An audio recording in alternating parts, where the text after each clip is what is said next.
Greetings, everyone. This is Kali Akuno with Cooperation Jackson. I am in Sharm El-Sheik, Egypt, for the COP27. I'm here on behalf, doing this broadcast on behalf of Cooperation Jackson and the Institute for Social Ecology. I'm here in COP27 with the GGJ delegation, the Grassroots Global Justice Alliance, and it is part of a larger delegation of It Takes Roots. Today is day 2, officially, of the COP. Yesterday started somewhat unceremoniously, given that most of the attendees could not actually participate due to security limitations placed on engagement and participation, both by the Egyptian government, but also some compliance by the United Nations itself and their kind of security team and apparatus.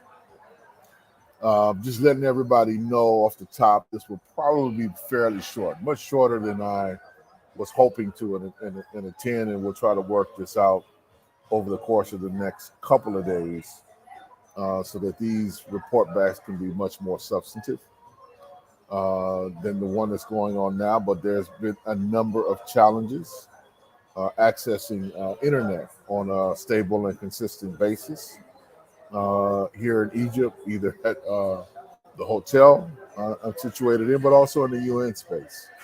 I'm not quite sure if it's always a broadband issue, but there's definitely been some challenges.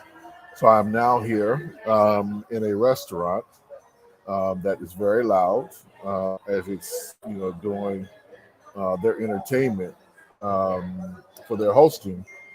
And that's going to, I think, interfere with a lot of what I wanted to cover and to kind of get into. So I apologize for that. And like I said, we'll try to work that out so it's much more cogent and coherent, not as loud, not as interrupted as this one is going to be tonight, however brief it may be. Now, there's a lot to cover. A tremendous amount to cover. Let me say first and foremost, if you have not listened to any of the comments of the Secretary General and his opening statement yesterday, where basically he said, just paraphrasing, that the negotiations are fundamentally going nowhere. Now, that's not to say that deals aren't being struck, compromises aren't being made. Those are definitely being made by the major players in this game, which are the nation states and the large corporations, which are dominating these conversations and processes. That is definitely happening. That is definitely moving forward. But in terms of the goals that were set in Paris in 2014, virtually none of those targets, none of those timelines, and none of those goals and objectives are being met. There's a lot of just open conversation now that you hear in the negotiations, and you hear from all the folks involved in all the greenwashing which is going on. The goal, for instance, and I'll just cite one for time's sake, the goal of trying to keep the planet from warming more than 1.5 degrees, that's basically been jettisoned in all substantive conversations at this particular COP. I mean, the delegates, the various negotiators, the various parties, they're talking now about 2.5 to 2.8, like that being the target, that being the goal. And everyone should know that if that is where we wind up, and let's be real, in reality, we're probably already there. Um, Now, there's, many of us still believe, and some of the science points out that if there were some major reductions in both carbon and methane, over the course of the next, 5 to 10 years, some of the overall kind of ripple effects, runaway effects could be mitigated, not stopped, but mitigated, meaning they wouldn't get, you know, uh, worse in a way that could not be addressed by changing the course of action in terms of how much energy is being used, extracted, and what that's doing to the Earth's overall ecosystem. So, uh, if they give that up, basically, it is, I would argue, it's a wrap for the human species, at least living in the way it is living now. And that's not all of us, but a segment of us. Um, and it would definitely mean an acceleration of the extinction event that we've already been living through. So, the I think for what it amounts to, for the UN General Secretary to just come out and say, this is a train wreck in motion. And as he put it, the basically the world's major polluters have their foot, stuck on the pedal and they're not letting up. That's what opened this up. And so you have to contrast what's going on here with kind of an obscene uh, largesse and excess of how all this is laid out, how expensive it is, etc., with a realness, a starkness that is coming out of the conversations by certain nation states, primarily, the states of Oceania, the Caribbean, some of the African states. They are having some real frank conversations, and I think for the most part, trying to hold the line and trying to fight back, but they're in a profoundly weakened state. Um, and that needs to be, recognized in terms of um, how much power they actually have within the world system, which is not much. And that shows itself up in these conversations, in these negotiations. Later on in the week, I'll go into some of the more detailed things that I think I would want to highlight folks to be kind of familiar with and get a grounding on. One in particular is a reintroduction of a debate around Article 6 that came out of the Paris Agreement. And the other one is kind of the main theme that's supposed to be the coverage area of this, which is damage and loss and mitigation. Basically, what we are framing in the delegations that I'm a part of, again, it takes roots in Grassroots Global Justice Alliance in particular, are framing as a debate that needs to be centered around climate reparations. So that is a particular framing and demand that we are bringing forward and pressing and trying to build a level of support both within broad civil society forces, throughout the globe, and in trying to make certain kind of strategic interventions with those nation states who are primarily in a vulnerable position overall to use their kind of negotiating power and their voting power to make sure that the document is not worse than what it is already. So, be more.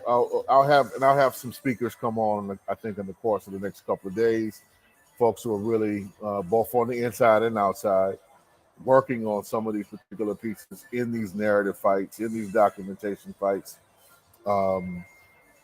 Doing all that they can, basically, to kind of stake out a position that gives us some time and creates more democratic space for struggle.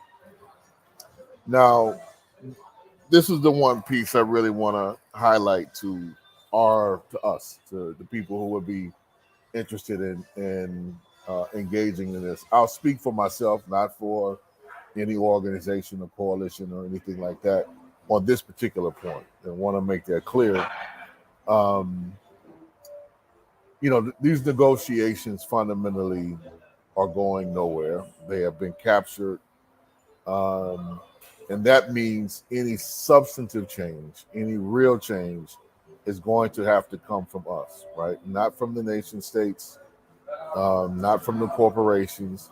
It's going to come from mass movements that are willing to take the risk to disrupt the processes of exploitation and extraction that the capitalist global system runs off of, which is creating this crisis, which just shapes this crisis. We are going to have to disrupt that. So I want everybody, I think, to be clear that there's many ways to do that, but we need to be clear about that. In a space like this, um, is hopefully a space where we can find some like-minded folks or build a constituency to move folks in that direction. And sure enough, there's some folks here who are already of their mind. I want folks to be clear about that. I'm not alone in articulating and understanding that view, but we have to recognize that those of us who hold views like that, we are in the minority, and we are generally not that well organized, right? To be able to have a direct impact in the employment of a strategy, uh, where people power is the central driving force. So that's something we're going to have to build up to, and we got a very limited time to do it. And we have powerful opposition against us that we have to recognize and deal with. And that brings me to one thing which is blatantly clear about these negotiations thus far is it's become very evident the weakened position that the Biden administration is in these negotiations. Now, I was supposed to go to um, Scotland last year for COP26 and didn't make it. But the Biden administration was kind of thoroughly embarrassed there by Joe Manchin in Cinema out of Arizona, how they basically kind of held up his promotion of what I thought in essence was a weak program to begin with, but his Build Back Better agenda that he and some elements of the Democratic Party were pushing. And they basically gutted that and left him without much of a real, at least policy level position to articulate last year. Well, today, as those of you in the United States know, and I'm sure most people around the world know, is the reckoning day of the midterm elections in the United States. And by most indications, it looks like the Republicans are going to have majorities in the House and the Senate. If any of know me and things I've been saying or writing the past couple of years, I think that they're going to sweep, and I think they're going to take the reins, presidential of power in 2024, either through Trump or DeSantis, and that will fundamentally be the last kind of bourgeois election in the United States. That's my view, my own personal view. I've been articulating, been arguing that, and I think some of that is going to kind of come true, unfortunately, today. Um, but as it relates to this particular process, um, the folks who are in the negotiations know that the United States, or at least the Biden administration, number one, can't throw a lot of weight around um, in the negotiations because they know his administration can't get certain things passed through the legislative branch of government, that they're going to block it, that they're going to do everything they can to undermine the very weak pieces that he was able to kind of pass, quote unquote, him and the Democrats able to pass, with the inflation bill, and that if they win, there's no possibility whatsoever of anything pertaining to climate change to get passed. So fundamentally, in a lot of ways, what you see here already, and what there's so many people, there's thousands of people here, so you only catch snippets. That's all you really can do of any kind of conversation or discussion. Um, but from what I've heard very clearly, uh, folks are pretty much kind of relying on another set of forces to really guide and give process to any of these global kind of conversations or agreements. And that's mainly, to name it, that's mainly the EU, particularly Germany within that mix, and China, right? Those are the other kind of major players the folks are looking to, both for finance, both for technology and innovation of things that could be applied and used to kind of offset some things or come up with these technical solutions, which are being pushed here very heavily this go around. They're back.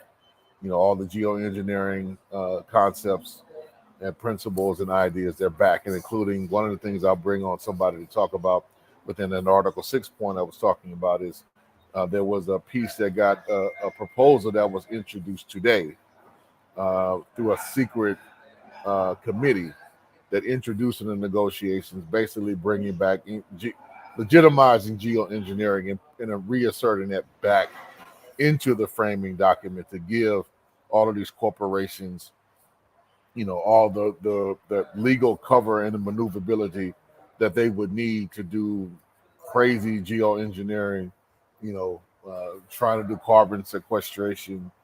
For instance, that's trying to remove carbon directly from the air through some kind of technology and put it in cubes, or to try to bury it underground or put it in the ocean. These are all real things that or proposals, I should say, real concrete pieces. Most of this technology hasn't been invented yet. And most of it probably never would be, but they would get money in the first place off just patents and different contracts to experiment with. That's part of how, this game is played by the major corporations. But that's back on the table. So folks should know that. That had kind of somewhat died, but it's now back on the table. It hasn't been voted in yet. Let me be clear about that. But the fact that it was negotiated in the way and reinserted and all this is being opened back up gives you an indication of where this is likely headed. We'll see to what extent, perhaps the African bloc and the Oceanic bloc and some of the countries in Asia and Latin America might be able to come together to block that or to stop it altogether. We'll see. I'll keep folks abreast as best I can over the course of the next, week and a half as these conversations and these negotiations continue to proceed. But just for those of us, centered in the United States, just know that the United States, while it still has a tremendous amount of power in its negotiations, I do not want to give the impression that it doesn't. It's definitely been knocked down a notch because of the position of the Biden administration and because of how clear the forces are in these negotiations, of how the Republicans are very much tied to the petrochemical industries, and how, when they get the reins of power back, the decision-making capacity of the United States back firmly in their control, that they're basically going to go drill, baby, drill, and just expand all of the petrochemical processes of extraction, and even some conversation about expanding on nuclear energy, and that being put forward as an alternative energy source. So that brings me back to the point, particularly for those of us in the United States. If we want to see something go in a particular direction, that's going to have to come from us. It's going to have to come from the grassroots. It's going to have to come from the bottom up. And it's going to require a higher level of organization on our part. more clarity on our part in terms of what the aims and objectives, are, and it's going to require us building alternatives that will enable our communities to withstand the shocks, that um, are going to come, I think, with more frequency. Um, Despite some of the drill, baby drill stuff that I was just speaking to, um, some aspects of the area of cheap energy and cheap oil are basically over. And while the prices may remain stable for a couple of years, I would argue they're going to continue to go up and continue to have a pretty kind of harming effect on working class people, throughout the United States. We know, unfortunately, it's going to lead more folks, at least initially, into the camps of the fascists as they continue to promise that, they can deliver on cheaper goods and cheaper energy. Um, but what they fail very intentionally in mentioning or educating folks about is that the United States cannot determine all those price and pressure points. That is something that I think was brought home a little bit earlier this year, particularly about Saudi government um, announcing in anticipation of a recession that they were going to cut back their oil production and get OPEC to also do the same. I would argue, I think a lot of it had to do with them trying to prop up the Republicans, because a Republican administration would definitely benefit their pockets more than a Democratic administration is. I don't think that's any secret. Um, but it showed that they would do that in and around midterms election, and just what I think it was like 10 weeks before the elections that they moved on doing that shows kind of a weakened state of where the United States really is in the global peace and how the hegemony and the power is shifting and moving in a lot of critical ways. And that's all on display here. That's all in motion with these conversations, with these deliberations. And I think it's us on the ground in the United States getting clear on what that means and how we're going to have to, even in the face of, the very repressive laws that many states have put in place where it's illegal to, protest against pipelines or to try to obstruct their construction or to combat fracking. We're going to have to get back into some serious practices of militant civil disobedience, where we are very clear about putting our bodies on the line, to break these laws, to stop these processes of extraction from going forward. So, some things for us to consider.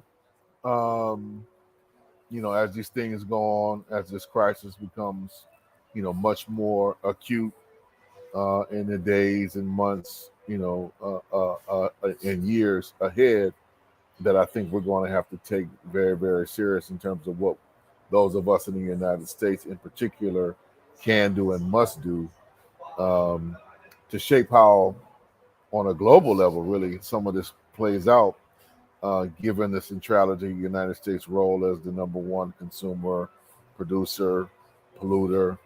Um, what role are we going to have to play to kind of shift this around? And to do so in solidarity, in consultation, in conjunction and joint struggle with our allies all throughout the world, to make sure that we're making decisions jointly with each other, to mitigate some of the worst impacts that might have from us taking certain kind of decisions which may sound good to us. So let me be more clear what I mean before hopping off. Like a big promotion of solar, for instance, like solar energy and like solar panels.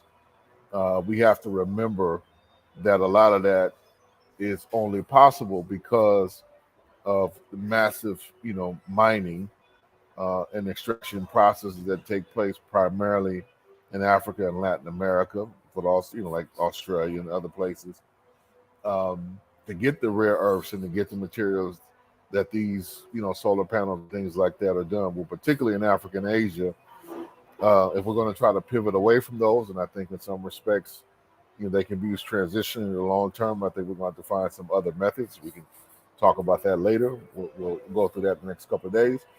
But we need to be making sure that we are in, relation with those communities that are being stripped mined. The indigenous folks that are being removed from their land so these places can be mined, etc. So we have to build relations of real solidarity and internationalism for us to get there.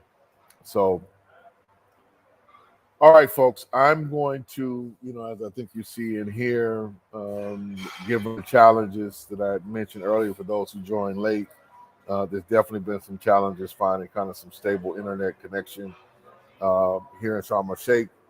I'm going to keep kind of searching the next couple of days, or maybe even find some alternative routes. It may include me pre-recording some of these and then putting them out in a way that more on a daily basis they can kind of get out in short pieces, rather than trying to do these live that may prove to be a bit challenging, in part because the time difference between where I'm presently located doing broadcasting, which is almost midnight here, and trying to reach kind of reach all of you at a time that's accessible to everybody here. So we'll figure that out. Definitely want to encourage, thank everybody, who tuned in from tuning in, and those of you who may watch this a bit later.